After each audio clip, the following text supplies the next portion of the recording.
नमस्कार, मैं हूं आपके साथ दामिनी और आप देख रहे हैं देश न्यूज का खास कार्यक्रम प्रेस वार्ता। आज प्रेस वार्ता में हम बात करेंगे कि अलग-अलग राज्यों की क्या-क्या अपडेट्स है, अलग-अलग राज्यों में अखबारों में क्या छपा है, टीवी चैनल्स ने क्या दिखाया है, कौन सी खबरें सुर्खियों में हैं और सोशल मीडिया पर कौन सी खबरें ट्रेंड कर रही है। तो आपको बता दें हमारे साथ अलग-अलग राज्यों से जुड़ चुके हैं, हमारे साथ वकील अहमद जुड़ चुके हैं उत्तराखंड देहरादून से, वहीं हमारे साथ शिमला हिमाचल प्रदेश से अजय सैनी जुड़ चुके हैं और हमारे साथ भोपाल से सूरज पाठक जी जुड़ चुके हैं। हम इन तीनों से तमाम जानकारी लेंगे, अलग अलग राज्यों की, अलग अलग राज्यों के अपडेट्स लेंगे और जानेंगे कि अलग अलग राज्यों में क्या कुछ खास हो रहा है। सबसे पहले मैं अजय सैनी जी आपके पास आना चाहूंगी और आपसे जानना चाहूंगी कि शिमला हिमाचल प्रदेश की क्या तमाम बड़ी खबरें हैं, हमारे दर्शकों को बताइए। देखो दामिनी, मैं आपको बता दूं, हिमाचल की सबसे बड़ी खबर यही है कि अब जो है एक हफ्ते तक मौसम साफ होने का जो मौसम विभाग ने कहा है कि अब एक हफ्ते तक मौसम साफ रहेगा। जी। वहीं अगर रोहतांग दर्रा देखा जाए तो वहां पर जो है हल्की हल्की बर्फबारी वहां पर शुरू है और ठंड जो है कड़ाके की ठंड यहाँ पर अब पड़ रही है। हम्म। ठीक है। वहीं अगर देखा जाए तो यहाँ के जो मुख्यमंत्री हैं सुखविंदर सिंह सुक्खू, उन्होंने जो है पिछली सरकार, जो भाजपा की सरकार है, जयराम ठाकुर पर आरोप लगाया है कि यहाँ पर 100 करोड़ का खनन घोटाला किया गया है। ये सबसे बड़ा सुर्खियों में ये खबर चली हुई है कि इस वक्त जो है 100 करोड़ का घोटाला यहाँ पर जो है खनन घोटाला हुआ है। जी। वही जो है इसकी विपक्ष में जो विपक्ष के नेता हैं आपका जयराम ठाकुर जी, उन्होंने कटाक्ष करते हुए कहा है कि ये जो कांग्रेस सरकार है सिर्फ हवाई फायर करती है, कोई काम नहीं करती है, लोगों पर आरोप, सरकारों पर आरोप लगाती है। और हम्म। आरोप लगाने का मतलब ये नहीं कि उस पर आरोप सिद्ध हुए हैं, कि जी। हमारे ऊपर कोई आरोप सिद्ध नहीं है, इसलिए हमारे को हमने कोई खनन घोटाला नहीं किया हम्म। है। दामिनी जी। वही वकील अहमद जी आपके पास आना चाहूंगी, आपसे जानना चाहूंगी कि उत्तराखंड में तमाम बड़ी खबरें क्या है और क्या कुछ खास चल रहा है उत्तराखंड में। देखिए, उत्तराखंड में इस वक्त सबसे बड़ी खबर उत्तरकाशी से ही है। जी। टनल के अंदर फंसे हुए 41 लोग अभी भी जिंदगी और मौत के बीच जूझ रहे हैं। हम्म। प्रयास लगातार जो है ना राज्य सरकार के जारी हैं, जी। केंद्र सरकार के भी प्रयास जारी हैं, लेकिन अभी तक उसका कुछ हल निकलता हुआ नजर नहीं आ रहा है। हम्म। जिंदगी और मौत के बीच फंसे इन लोगों की सुध लेने के लिए इनके परिवारजन लगातार जो है ना संपर्क बनाए हुए हैं, वहां पर जो है ना आए हुए भी हैं। लेकिन अभी तक जो है ना जिस तरीके से जो है ना पहले ये एक ओगरा नाम की मशीन जो है ना अमेरिका से मंगाई गई थी, वो भी जो है ना फेल होके वापस चली गई है। लेकिन अभी तक कोई ऐसा मामला जो है ना सुलझता हुआ नजर नहीं आ रहा है कि वहां तक पहुंचा जाए। जी। हालांकि एक नई अपडेट अभी कुछ देर पहले आई है कि जहां पर ये लोग फंसे हैं वहां पर एक डिजिटल कैमरा जो है ना पहुंचाया गया है, जी। ताकि वहां के लोगों का ये जानकारी मिल सके कि ये यहाँ पर ठीक ठाक हैं। हम्म। लेकिन अंदर क्या कुछ चल रहा है, बातचीत तो हुई है, कुछ फोटोग्राफ्स भी आए हैं, लेकिन हकीकत क्या है अभी तक उससे रूबरू नहीं किया जा सकता।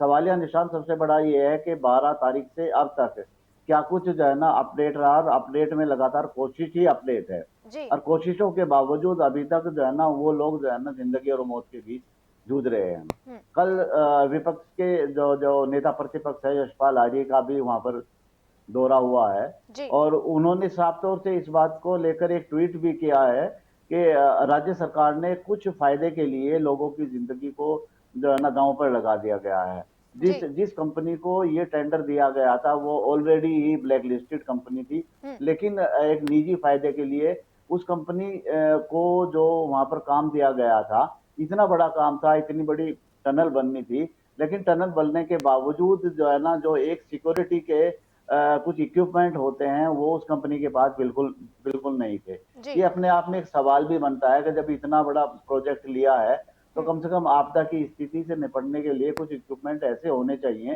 कि कम से कम कभी भी कुछ भी हादसा हो सकता है, और उससे निपटने के लिए जो जो तैयारी ग्राउंड जीरो पर बिल्कुल जीरो है, हम्म। उसी का नतीजा ये सब सामने आ रहा है। इस बात को लेकर नेता प्रतिपक्ष ने खुला आरोप लगाया है कि कहीं ना कहीं भ्रष्टाचार की बू आ रही है, और राज्य सरकार लगातार इस दौरान अपने चुनावी तैयारियों में तो जुट गई है, लेकिन उन जी। लोगों की जान की परवाह कितनी है इस बात को लेकर जो जगह जगह जो है ना लोकसभा चुनाव को लेकर इनकी बैठकें चल रही हैं, तैयारी चल रही है, उससे अंदाजा लगाया जा सकता है कि राज्य सरकार जनहित के लिए, जनता की हितों के लिए, उनकी जान की रक्षा के लिए कितना बड़ा ठोस कदम उठा रही है। लगातार ये बात सुर्खियों में तो है कि हाँ प्रयास किए जा रहे हैं, लेकिन वो प्रयास जो है ना सफल क्यों नहीं हो पा रहे हैं, ये अपने आप में एक सवाल भी बनता है। और जनता जी। के सामने ये एक सरकार के लिए एक चुनौती भरा जो है ना सफर भी है हम्म। कि आगे के लिए अगर ये लोग जो है ना अभी तक कब तक फंसे रहेंगे। क्या राज्य सरकार के पास ऐसा कोई इक्विपमेंट है ही नहीं है जो वहां पर ड्रिल करके उस मलबे को हटाया जा सके, उन लोगों की जिंदगी को बचाया जा सके। हालांकि इस बात के दावे किए जा रहे हैं कि वहां पर लगातार ऑक्सीजन भी दी जा रही है, ऑक्सीजन के साथ साथ खाना भी दिया जा रहा है। जी। और कुछ फोटोग्राफ्स भी ऐसे आज सुबह आए हैं कि डिजिटल कैमरे के जरिए उन लोगों की सुध ली जा रही है। लेकिन ये अपने आप में एक छोटी उपलब्धि कह सकते हैं हम्म। कि अगर फोटोग्राफ वाकई जो है ना एक सच्चाई बयान कर रहे हैं तो उन लोगों की जिंदगी माना जा सकता है कि सुरक्षित है। लेकिन असली सुरक्षित जिंदगी तभी आएगी जब उन लोगों को बाहर निकाल लिया जाएगा। लेकिन कब तक निकाला जाएगा, अपने आप में ये राज्य सरकार और एनडीआरएफ के सामने, केंद्र सरकार के सामने भी बहुत बड़ी चुनौती है। लगातार जो है ना पीएम नरेंद्र मोदी भी संपर्क में जो है ना जी। फोन से सीएम धामी से संपर्क में बनाए हुए हैं। हाल ही में बीते दिनों नितिन गडकरी भी वहां पर आए थे, लेकिन उसका उनका आना और आने के बाद क्या कोई रिजल्ट ऐसा निकल कर आया कि जिससे उन लोगों की बाहर निकाला जा सके, उनकी जिंदगी को बचाया जा सके। जी दामिनी। वहीं वकील अहमद जी, इसी मुद्दे पर एक और चीज जानना चाहूंगी, ड्रिलिंग को लेकर क्या कुछ खास अपडेट्स है, जो उत्तरकाशी टनल है उसको लेकर? देखिए, ड्रिलिंग को लेकर अपडेट ये है, जो मशीन जो है ना ऑगर नाम की मशीन जो अमेरिका से इन लोगों ने मंगाई थी, जी। वो पूरी तरीके से सफल नहीं हो पाई है। हाँ। जितना उसको काम करना चाहिए था उतना काम नहीं कर पाई। मशीन गर्म हो गई, गर्म होने के बाद जो है ना कुछ उसके अंदर डिफेक्ट आ गया।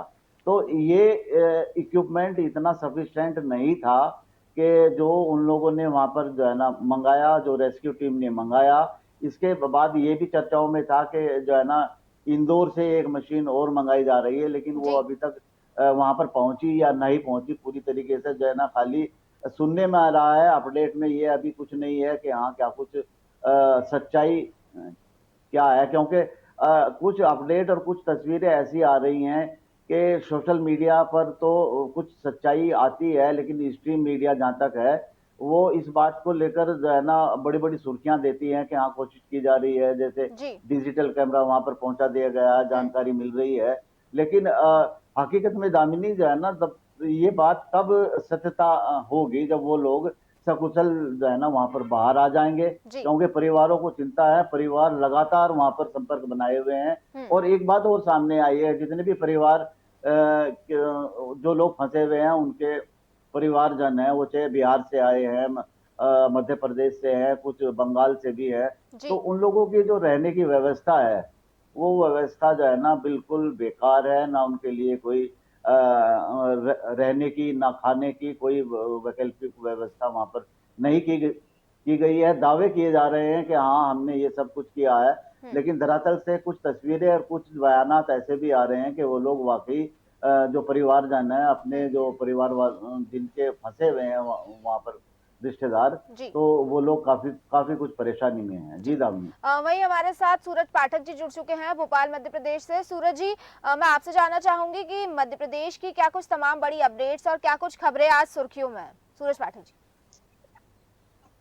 देखिए दामिनी, जैसे कि अभी वकील अहमद जी ने बताया है, जी। ये खबर भी मध्य प्रदेश के अखबारों में प्रमुखता से छापी गई है। प्रमुख स्थान दिया गया है इस खबर को जी। कि उत्तराखंड में क्या हालात चल रहे हैं टनल को लेकर के, कि उसका विश्लेषण भी दिया गया है। हम्म। साथ ही एक खबर है जो हृदय विदारक खबर है कि 53 दिन का एक मासूम है, जी। जिसे ये शहडोल की एक खबर है, मध्य प्रदेश के शहडोल की, हम्म। जहां पर ये बताया गया है उस खबर में कि 53 दिन का नवजात बच्चा है, नवजात मासूम है, जिसे निमोनिया हो गया था। जी। और झाड़ फूक करने के चक्कर में उसके शरीर पर 53 जगह 53 स्पॉट्स पर अगरबत्ती से या गर्म हंसिये से उसको दागा गया है। वो एक हृदय विदारक घटना है कि कैसे माता पिता हैं, कैसे माँ बाप हैं, जी। जो आज के इस वैज्ञानिक युग में भी अपने बच्चे को ठीक करने के लिए, या उसकी तबीयत के लिए जो बात आई कि निमोनिया हो गया था, तो उसकी झाड़ फूक कराने के लिए उन्होंने इस स्तर तक वो गए हैं। दूसरी बात, एक तस्वीर जो है वो चर्चा में है। हम्म। तस्वीर तस्वीर है प्रधानमंत्री नरेंद्र मोदी की, जी। और क्रिकेट टीम के जो है ग्रीन रूम की ड्रेसिंग रूम की ये तस्वीर है। ये तस्वीर भी चर्चा में है जहां वो खिलाड़ियों को गले लगाकर उनका उत्साहवर्धन कर रहे हैं, जी। उनकी हौसला बढ़ा रहे हैं और साथ ही उन्हें ढाढ़स भी बंधा रहे हैं हुँ। कि हम भले ही वर्ल्ड कप नहीं ले सके लेकिन फिर भी हम जो है जी।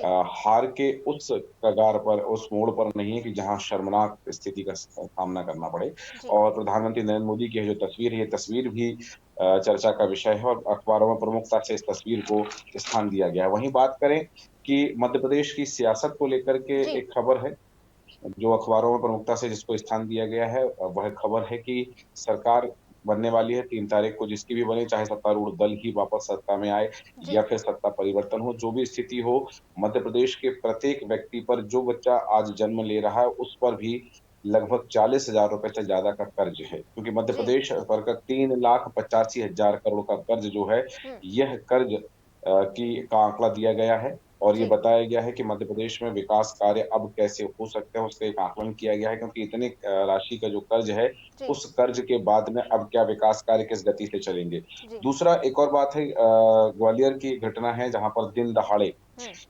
2 बाइक सवार नकाब पहनकर आते हैं और एक युवती का अपहरण करके ले जाते हैं। हालाँकि पुलिस ने उन दोनों को एक होटल से गिरफ्तार कर लिया है कि ये घटना भी कहीं न कहीं सुरक्षा तंत्रों पर और बाकी स्थितियों पर, कि दिन दहाड़े यह घटना होती है। जी। जब वह युवती अपने चाचा-चाची के साथ आ रही होती है, तो उस समय उसे दिन दहाड़े बाइक पर सवार होकर के 2 लोग आते हैं, 2 युवक आते हैं हुँ। और उसे बाइक पर बिठाकर उसका अपहरण करके ले जाते हैं।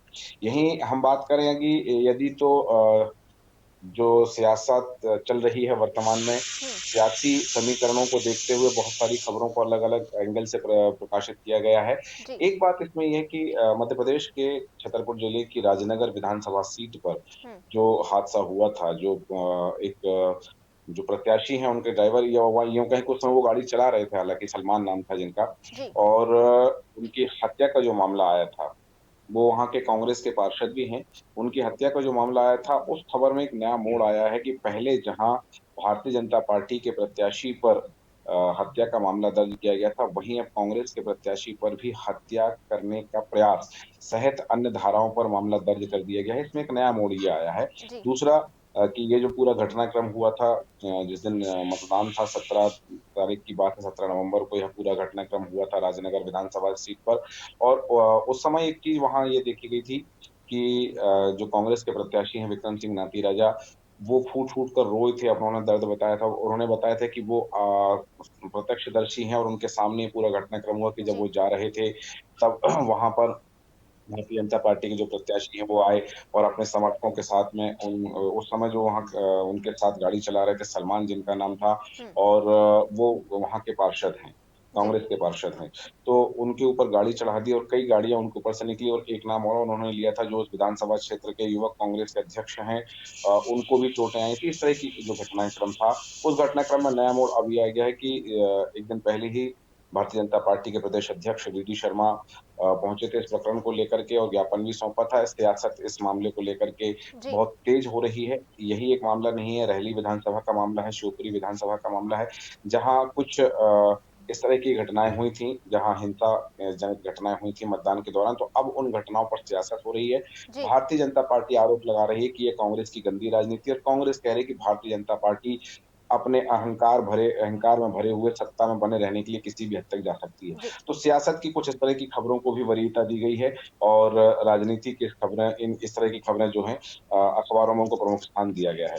दूसरा मैं बात करूँ अगर दामिनी, कि यहाँ जो अगर स्थानीय स्तर पर देखें, जो हमारा जी। भोपाल सिटी है, भोपाल सिटी की बहुत सारी समस्याओं को लेकर के कई अखबारों में छोटी-छोटी समस्याओं को लेकर, सड़कों हुँ। की समस्या है, ट्रैफिक जैम की समस्या को लेकर इस तरह की खबरें भी प्रकाशित की गई। जी। जी, दामिनी।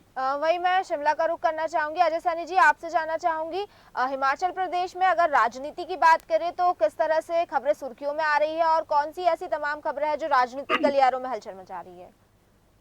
अजय सैनी वही जी। मैं आपको बता दूँ कि जो यहाँ के मुख्यमंत्री सुखविंदर सुक्खू हैं, कल उन्होंने प्रेस वार्ता करके अपने ही आवास पर, सरकारी आवास पे उन्होंने चयन आयोग को कहा है कि जल्दी से जल्द हम चयन आयोग यहाँ पे बनाएँगे और उसको जो है यहाँ पे भर्ती निकालेंगे। जी। वहीं अगर देखा जाए तो बेरोजगार को रोजगार, जो बेरोजगार युवा हैं उनको रोजगार देने के लिए सरकार ने एक पहल करी है, जो ई रिक्शा, ई टैक्सी है। ई टैक्सी के माध्यम से जो उसको खरीदेगा उसको 50% का जो सरकार उनको वो देगी, जी। मतलब 50% सरकार उनको छूट देगी। वहीं अगर राजनीति की बात की जाए तो ये सुर्खियों में, आज की सुर्खियों में ये छा रहा है कि कंगना रनौत जो फिल्म इंडस्ट्री के अदाकारा कलाकार हैं, जो अभिनेत्री हैं, वो यहाँ से चुनाव का फाइनली उनका हो गया है, क्योंकि जी। मंडी से वो चुनाव लड़ेंगे। और वहीं से जो है वीरभद्र सिंह, जो पूर्व मुख्यमंत्री, जो स्वर्गीय पूर्व मुख्यमंत्री वीरभद्र सिंह जी कांग्रेस के थे, वो यहाँ से इनके ही पार्टी के वो यहाँ से डंका पीटते थे। उनका बेटा वीरभद्र सिंह जो इस वक्त जो है मिनिस्टर है पीडब्ल्यूडी, तो जी। वो चुनाव लड़ने की फिराक में यहाँ पर है। लेकिन देखा जाए जहाँ कंगना रनौत को लाया जाता है, तो कंगना रनौत यहाँ आती है तो ये फाइट जो है बड़ी टक्कर, क्योंकि वो एक फिल्म अभिनेत्री भी है और एक जो पुराने राजा परिवार से वो यहाँ से आती है मंडी, क्योंकि वो जी। मंडी की रहने वाली है। तो सुर्खियां यही है कि वो चुनाव यहाँ से लड़ सकती है, कि 2024 का चुनाव नजदीक आ गया है, कि 2 महीने और रह गए मात्र। अधिसूचना जारी होने वाली है यहाँ भी, क्योंकि 4 सीटें और हिमाचल काफी पहाड़ों का क्षेत्र है, तो क्योंकि यहाँ पर जो है वोटिंग जो है दूर दूर जाकर यहाँ पर होती है, इसलिए जो है सरकार अब जो है मतदाताओं को जो है, कांग्रेस सरकार और या सेंट्रल सरकार दोनों जो है मतदाताओं को लुभाने में लगी हुई है कि अब जी। मत जो है सरकार हमारी बनी, या हमें बीजेपी अपनी ओर को लुभाने में लगी हुई है, कांग्रेस अपनी ओर। वहीं अगर देखा जाए तो कांग्रेस सरकार हमेशा जो है, सुखविंदर सिंह सुक्खू जो मुख्यमंत्री हैं, वो हमेशा केंद्र सरकार पे ठेकरा ठोकते रहते हैं कि केंद्र सरकार हमें मदद नहीं दे रही है। जी। लेकिन केंद्र सरकार, क्योंकि यहाँ के जो राष्ट्रीय अध्यक्ष है, भाजपा के राष्ट्रीय अध्यक्ष है जेपी नड्डा, वो यहाँ से आते हैं, बिलासपुर से आते हैं, वो हमेशा आते रहते हैं। और आने के बाद जो है वो भी लोगों से कहते हैं कि हम अब केंद्र में, जब तक केंद्र में सरकार आए तो हम जो है जनता के लिए ये करेंगे। लेकिन वहीं उनका कटाक्ष करते हुए जो यहाँ के मुख्यमंत्री सुखविंदर सुक्खू हैं, वो ये कहते हैं कि जेपी नड्डा यहाँ आकर जो है लोगों को लुभाने का प्रयास करते हैं और जो है झूठे वादे ना करें। यहाँ दामिनी, वही मैं वकील अहमद जी आपका रुख करना चाहूंगी, आपसे जानना चाहूंगी, क्योंकि समय ऐसा है कि मौसम करवट बदल रहा है, मौसम का एक नया मिजाज देखने को मिल रहा है, ठंड बढ़ रही है। उत्तराखंड में, देहरादून में मौसम के क्या हाल है? देखिए, बदलता मौसम है, इस वक्त मौसम में बदलाव भी आया है और बदलाव आने का सीधा सीधा मतलब ये है, अभी कुछ दिन पहले जो है ना पहाड़ी क्षेत्र के अंदर बर्फबारी भी हुई थी और हल्की फुल्की बारिश भी हुई थी, जिससे पूरे समूचे उत्तराखंड के अंदर एक बदलाव के चलते जो है ना अब ठंड की शुरुआत लगभग हो चुकी है। लेकिन इसी के चलते जो है ना, जैसे ठंड शुरू हुई है, मौसम बदलता है, तो स्वास्थ्य विभाग ने भी कुछ जो है ना चेतावनी और कुछ सलाह अपने जितने भी जो लोग जो है ना छोटे छोटे से बच्चे हैं जिनको बदलते मौसम में बीमारियां जकड़ने का लगातार खतरा बना रहता है, जैसे वायरल फीवर हो गया, नमूनिया होगा, तो स्वास्थ्य विभाग की तरफ से भी एक सलाह दी गई है कि जैसे मौसम बदल रहा है और उसके साथ साथ गर्म कपड़ों का जो है ना फौरन इस्तेमाल किया जाए ताकि बच्चों को इन्फेक्शन से बचाया जा सके। और वहीं जो भी जो पेशेंट जो है ना अस्थमैटिक पेशेंट हैं, बदलते मौसम को देखते हुए उनके लिए भी सलाह दी गई है कि अपना ध्यान रखें, गर्म कपड़ों का इस्तेमाल करें और सुबह शाम की जो ठंड तेज है उससे बचने की कोशिश करें। हालांकि सुबह शाम का मौसम तो ठंडा है और लेकिन दोपहर में इतना मौसम ठंडा नहीं है, थोड़ा सा गर्माहट सूरज के अंदर रहता है, लेकिन सुबह शाम का मौसम जो है ना पूरी तरीके से देखा जाए तो एक ठंड जो है ना आ ही चुकी है। जी दामिनी जी। वहीं सूरज पाठक जी, आपसे भी जानना चाहूंगी, जिस तरह से खासतौर पर भोपाल के मौसम के बारे में आपसे जानना चाहूंगी। जिस तरह से देखा गया है काफी समय से कि नवंबर में खासतौर से मध्य प्रदेश और भोपाल, खासतौर से भोपाल में बारिश का ट्रेंड रहता है, तो इस बार क्योंकि नवंबर चल रहा है, वही मौसम अपना मिजाज बदल रहा है, इस बार क्या अनुमान है? देखिए दामिनी, जैसा कि इस बार का अनुमान बताया जा रहा है कि 26 तारीख से लेकर के 28 तारीख के बीच में, 27 और 28 तारीख की ज्यादा संभावना है, पर 26 की भी संभावना है, बताई गई है मौसम वैज्ञानिकों के द्वारा कि यहाँ मावठा गिरने की संभावना है। यहाँ भोपाल में बारिश हो सकती है, मध्य प्रदेश के भी कुछ स्थानों पर बारिश हो सकती है और उसके बाद में जो है जबरदस्त ठंड बढ़ने की संभावना है। हालांकि जो ट्रेंड रहा है, जितनी ठंड अभी होना चाहिए समय उतना जिस गत वर्षों में रहती थी, इस वर्ष उतनी ठंड तो नहीं है। तापमान जो है, हालांकि दिन का तापमान थोड़ा सा बढ़ जाता है, रात में जरूर जो है तापमान समय सामान्य से थोड़ा इसके बराबर होगा, 1-8 पॉइंट नीचे आ रहा है। लेकिन यहाँ एक बात ये जरूर है कि जो बताया गया है, जो मौसम वैज्ञानिकों ने अनुमान बताया है कि 26 तारीख से लेकर के 28 तारीख के बीच में बारिश है। जिसे ठंड में गिरने वाली बारिश को मावठा कहा जाता है मूल रूप से। थे। हम्म। तो ये भोपाल में भी और मालवा के अलावा अन्य क्षेत्र में भी गिरने की यहाँ संभावना है और उसके बाद में तेज ठंड पड़ने की संभावना बताई है मौसम वैज्ञानिकों ने। जी। और एक और बात है मौसम के अलावा हम्म। मैं एक विशेष खबर पर ध्यान आकर्षित कराना चाहूँगा आपका जी। कि अयोध्या से अक्षत कलश आए हुए हैं जो राजधानी भोपाल में है इस समय। हम्म। और आज प्रदेश के 6,000 गाँवों में वो अक्षत कलश जाएँगे, उसमें जो अक्षत हैं वो जाएँगे। जी। और ये अयोध्या से आए हैं, आमंत्रण के लिए आए हैं और सभी को आमंत्रण है कि वहाँ अयोध्या में भगवान श्री राम जी की प्राण प्रतिष्ठा का, मंदिर के अनावरण का जो उत्सव है, जो भव्य उत्सव मनाया जाना है या यूँ कहें कि हम देश में एक और दिवाली की परंपरा जो प्रारंभ होने वाली है देश क्योंकि जिस दिन अयोध्या में राजा राम जी का रामलला का प्राण प्रतिष्ठापन होगा, उस भव्य मंदिर का लोकार्पण होगा, जी। उस दिन देश में दिवाली से कम उत्सव नहीं होगा, तो उसके बिल्कुल। लिए अक्षत जो आए हैं, वो 6,000 गाँवों में भेजे जा रहे हैं और लोगों को आमंत्रित किया जा रहा है कि भगवान रामलला के अयोध्या एक तरह से ये पुनरागमन ही कहा जा रहा है उनका कि अब वो अपने भव्य और अभूतपूर्व वैभवशाली मंदिर में प्राण प्रतिष्ठित होंगे और उनका परम वैभव जो वहाँ देखने मिलेगा। तो वो जो कलश आए हुए हैं, उसका अक्षत कलश हैं, उन अक्षत कलश के अक्षत जो है गाँवों में भेजे जा रहे हैं, 6,000 गाँवों में आमंत्रण दिया जा रहा है। ये एक खबर है जिसको सभी समाचार पत्रों में प्रमुखता से प्रकाशित किया गया है। सोशल जी। मीडिया पर भी ये खबर ट्रेंड कर रही है। सभी को आमंत्रित किया जा रहा है कि भगवान राम के भव्य प्राण प्रतिष्ठापन समारोह पर सभी लोग अयोध्या पहुँचे। जी, दामिनी। बहुत बहुत शुक्रिया आप तीनों का ही हमारे साथ जुड़ने के लिए और हमें तमाम जानकारी देने के लिए। तो जिस तरह से आपने देखा कि हमने अलग अलग राज्यों की, मध्य प्रदेश, उत्तराखंड और हिमाचल प्रदेश, तीनों की अलग अलग जानकारी ली, अलग अलग खबरों के बारे में जाना, तमाम बड़ी खबरों के बारे में जाना। जिस तरह से हमने उत्तराखंड में जो उत्तरकाशी टनल में हादसा हुआ है उसमें क्या कुछ खास अपडेट्स है, मजदूरों की क्या स्थिति है, ड्रिलिंग को लेकर क्या कुछ खास अपडेट्स है, सारी जानकारी हमने दी। वहीं मध्य प्रदेश की बात करें तो मध्य प्रदेश में क्या कुछ खास होने वाला है इस बारे में भी हमने आपको जानकारी दी। अगर राजनीति की बात करें तो हमने मध्य प्रदेश की राजनीति और सियासी गलियारों में क्या कुछ चर्चाएं है इस बारे में भी जाना। वहीं हमने मध्य प्रदेश के मौसम के बारे में भी जाना। खैर, मौसम के बारे में हमने उत्तराखंड, देहरादून के भी जाना। वहीं हिमाचल प्रदेश के मौसम के बारे में भी हमने सारी जानकारी ली। हिमाचल प्रदेश के सियासी गलियारों में क्या कुछ चर्चाएं तेज है ये भी हमने लिया। तो इसी तरह से हमने अलग अलग राज्यों की तमाम जानकारी ली और हम फिर लौटेंगे आपके साथ अलग अलग राज्यों की तमाम जानकारी लेकर। तब तक देखते रहिए देश न्यूज। नमस्कार।